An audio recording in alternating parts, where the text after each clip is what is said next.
Okay, we're back for the final step before you turn your video in or attach your video to an email, and that is we are going to export this video out.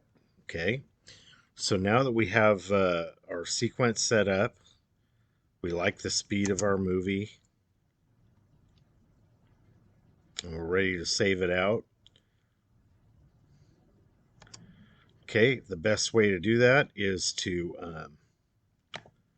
go up to Composition again, the Composition tab, choose Add to Render Queue, Add to Render Queue, and from here we're going to go in and change a couple of things here.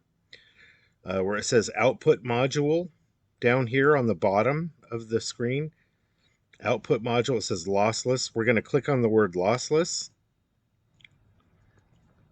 Format here, if you're on a PC, AVI is fine.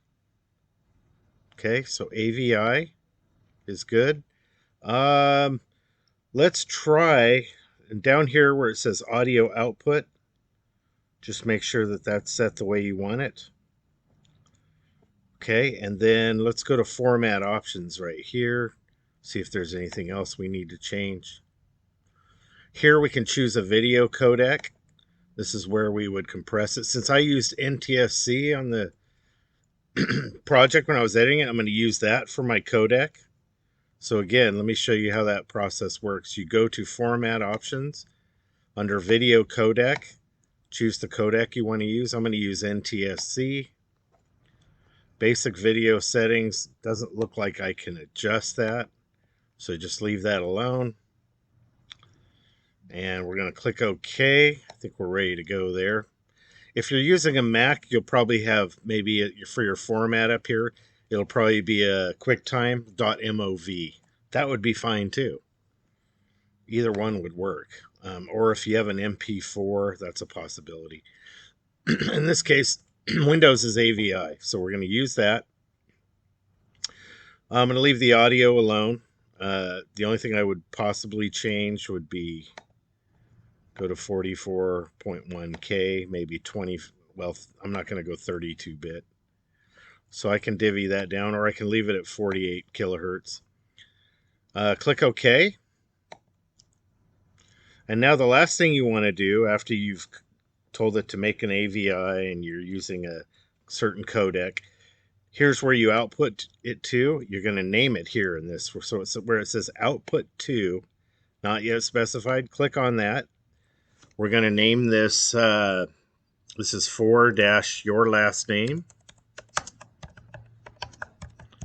Goes there, and AVI is your attachment, so it'll automatically add it to it.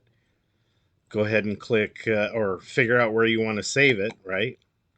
Here, I'll save it to the desktop. Click Save.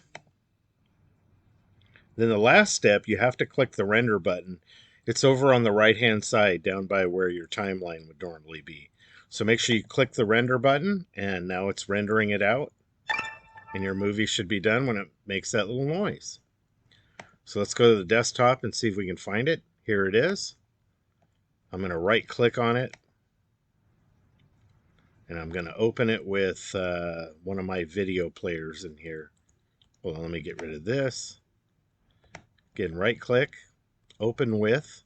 I'm going to choose VLC Media Player just to see if it'll play it. Click on there. We're going to say no. And watching the video loop there, you can see that it's working. Still a little fast. I may want to stretch that out to 10 seconds. But that's the basic idea there. You want to export it out as a movie, like an AVI or a QuickTime movie that I can watch. You want to choose a codec to compress it a little bit to make it manageable. And that's all there is to it. Then you'll attach this video to an email you send me via Canvas.